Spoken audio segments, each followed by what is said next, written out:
Hello and welcome back to the podcast. This is Sheen, your host, and today is just me and you. I feel like it's the end of year and we need to start talking a little bit about how 2024 went and what are our plans for 2025. And I always find it easiest to think of this in terms of personal and professional. Looking back at the start of 2024, I started the year being employed, left full-time employment for the first time. Went into trying to build two businesses on the side of teaching part-time. And now by the end of the year, all three of them are still surviving. So it means that we did something well. But personally, that was a year of a lot of learning about how resilient I am. Some things did not go really well, which required legal assistance. And for the first time, I felt brave enough to actually, be like, okay, you know what? I've been wronged. I'm going to take this to court. And that was a big, big decision, which kind of like made me feel really brave. So learning to fight for my own rights, kind of like taking that leap of faith and kind of like believing in myself and my opportunities and being like, okay, you know what? We are so lucky to be in this country where so much is happening for us that let's just try it out. And, and even convincing myself that, if things don't work out, it's fine. We can always go back. We can always do something else. Let's just give it a go. And that was also big learning. I lost some important friends this year. Again, that was a learning. And there's another video on that about navigating adult friendships. I met some incredible people this year, which has been amazing. I've hit some really good milestones, which made me appreciate the work that I do. For the first time in my life, I wake up super excited about a busy day because I love what I do. And again, this has been really great. At the same time, I've also struggled emotionally with the lack of kind of like stability that comes with, being self-employed. And this is still, a journey. We're still learning how to be okay with that. But yeah, that's personally it. And I think I've spent a lot more time trying to build relationships with the people that I care and phased out gradually the people that should have been phased out years ago from my life. But also made some really good connections this year, spent more time with my family. And I think this has been exactly how I would want to be spending my time. Now, when it comes to professionally, of course, the podcast, thanks to all of you, has been doing extremely well. We hit some really incredible milestones, be it being in the top 5% on Spotify, being nominated for an award, hitting like 500,000 impressions on Spotify monthly. And it's just, we've had such incredible guests. And the fact that now whenever I message like people who I would have thought are out of reach for the podcast and they are responding is crazy.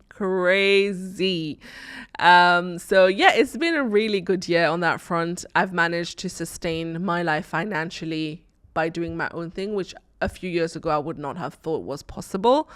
So that's been good. I've worked with some incredible brands. I've worked with some incredible people overall. I've hired a few people, made my few hires. People have been amazing. I love my team. So yeah, overall it's been really good. But not to say that, of course, I feel like when we look back, we always look back with like rose-tinted glasses, but it was hard. It is still super hard. I'm not going to lie. There's a lot of like self-doubt that comes in. There's a lot of worry about the future. There's a lot of over-planning and over-analyzing. And I think that's just human nature. We can't really change that, and that's okay. But I think now looking ahead to 2025, I think we need to make some decisions because 2025 needs to be the year for all of us, okay, 2025 is going to be the year where we smash it and, you know, we each accomplish something that we have been really working hard for or looking forward to.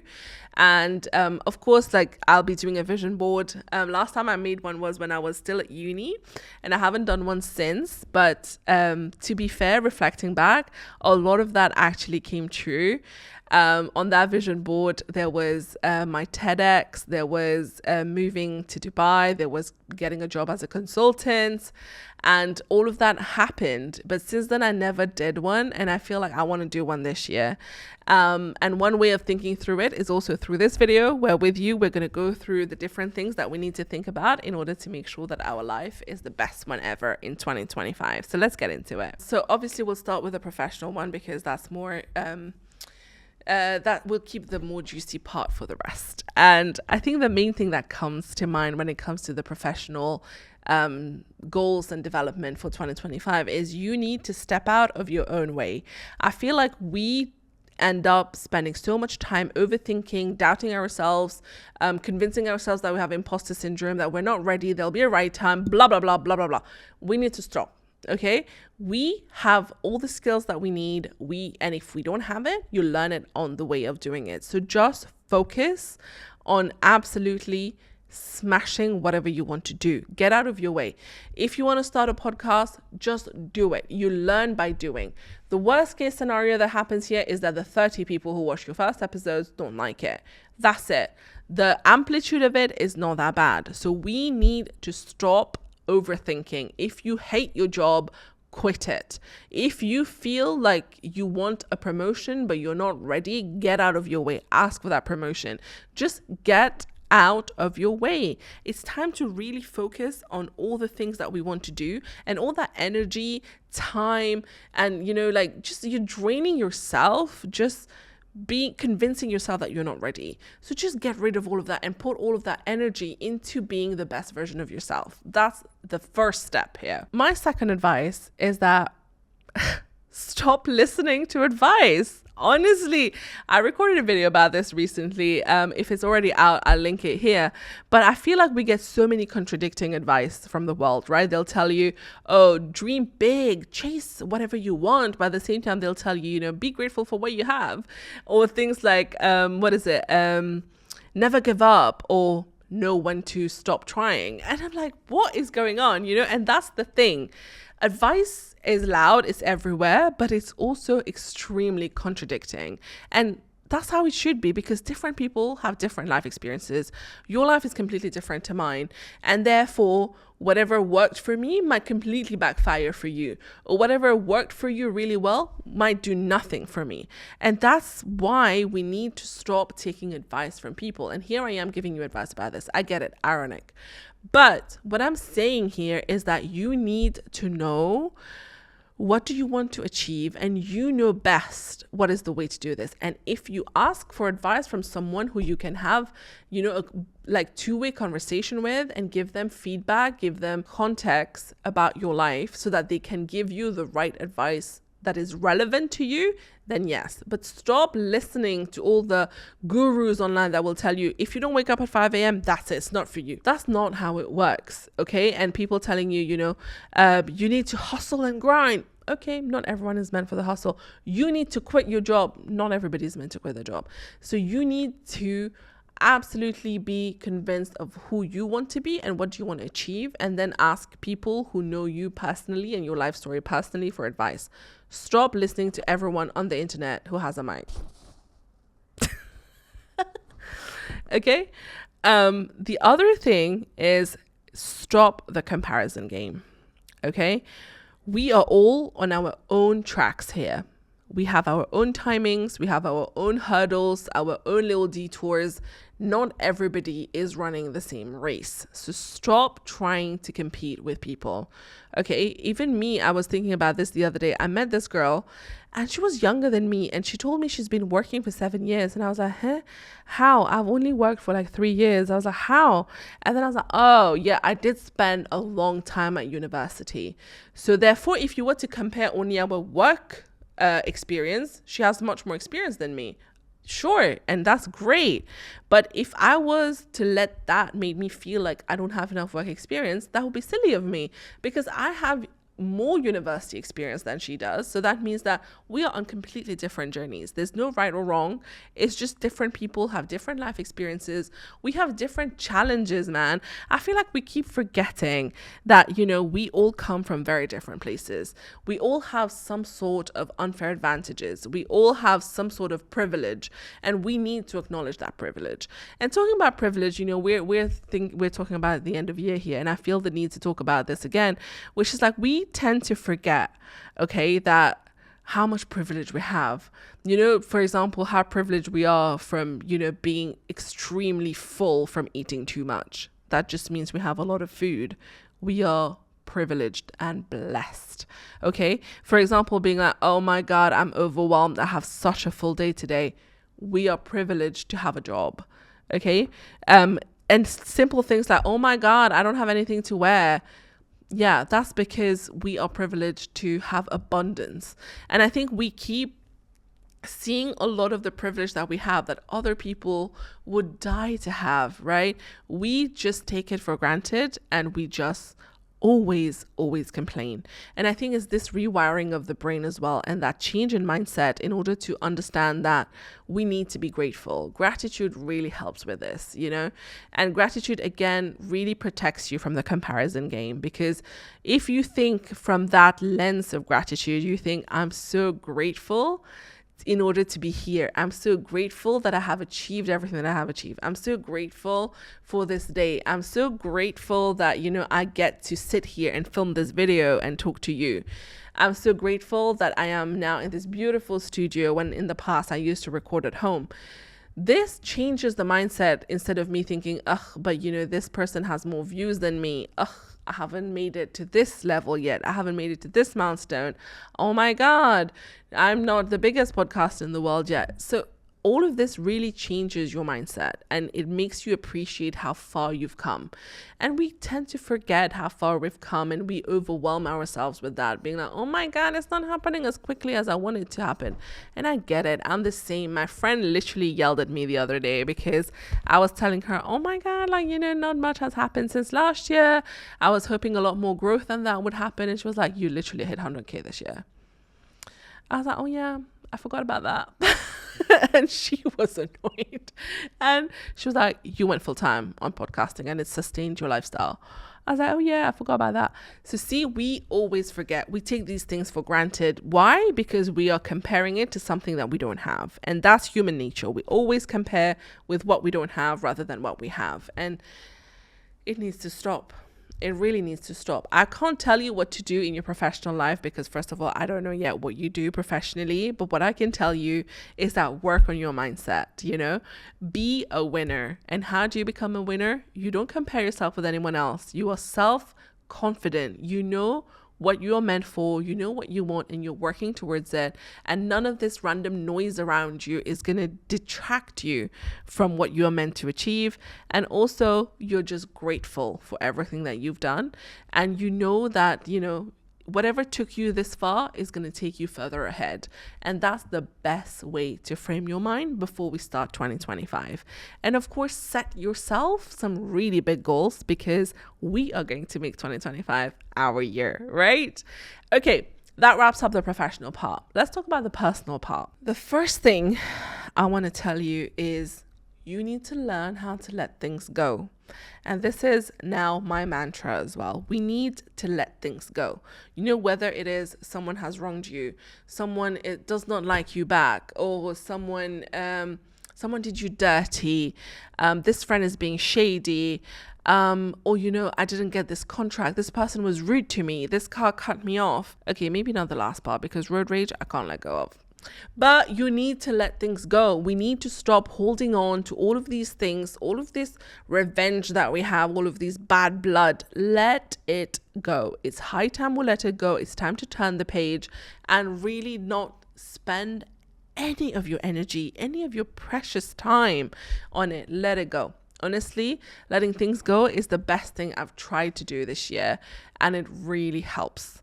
And at the end of the day, you know, nothing is that deep. Like really nothing is that deep. Even if you think about a person that did you dirty, okay, or like, you know, if you like somebody and then they kind of like ghosted you or something, okay, you know, think of it that way. Like no love is ever wasted, no good action is ever wasted. It will find a way back to you. And even if it doesn't, maybe that person needed that love that you could give them and they couldn't give you back, and at that point in their life, your role was to give them that love, you know, and see it that way and let things go, move on. Just don't hold resentment. And wasn't it Buddha that said like resentment and revenge and all of that is like drinking poison and hoping that the other person dies, because you are making yourself go through harmful situations because you're holding on to resentment. So let it go.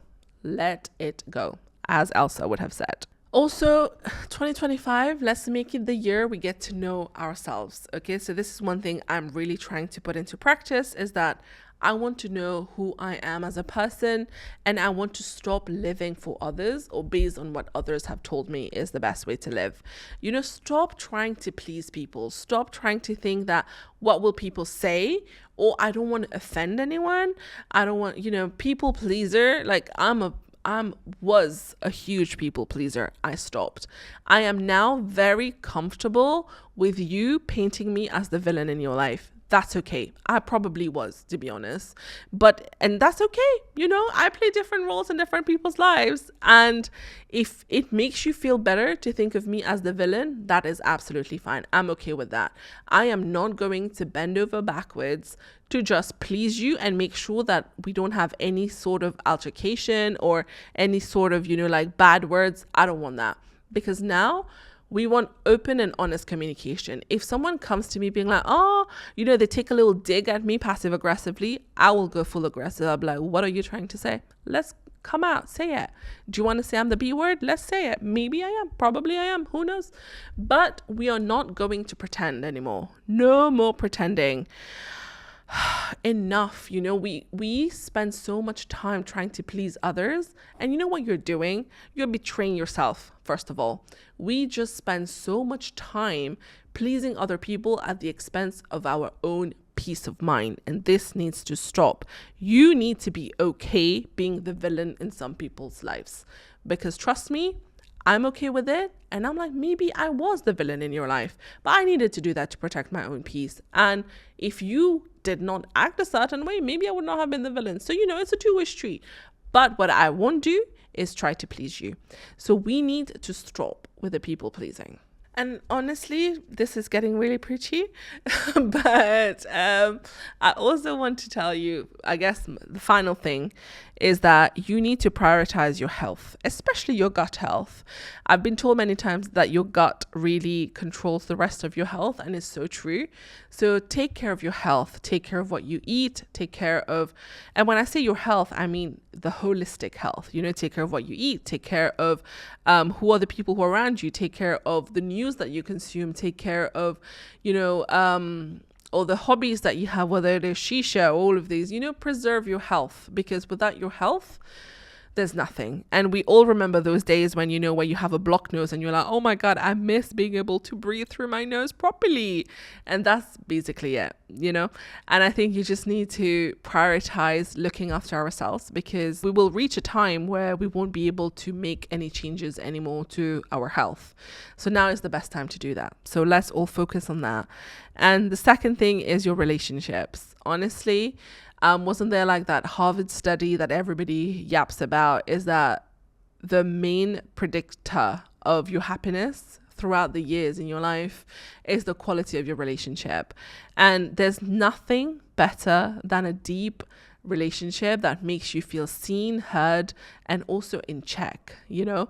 And for me, I have friends in my life who are there supporting me every step of the way, and who make me feel so loved and valued and seen for who I am. I can turn up as I am. I don't need to pretend to be anyone else. I can literally say whatever is going on in my mind without any filter. And at the same time, the other people who will tap me on the shoulder and tell me, maybe you should not be doing that. You know, maybe just have a think again if you think that this is right or wrong.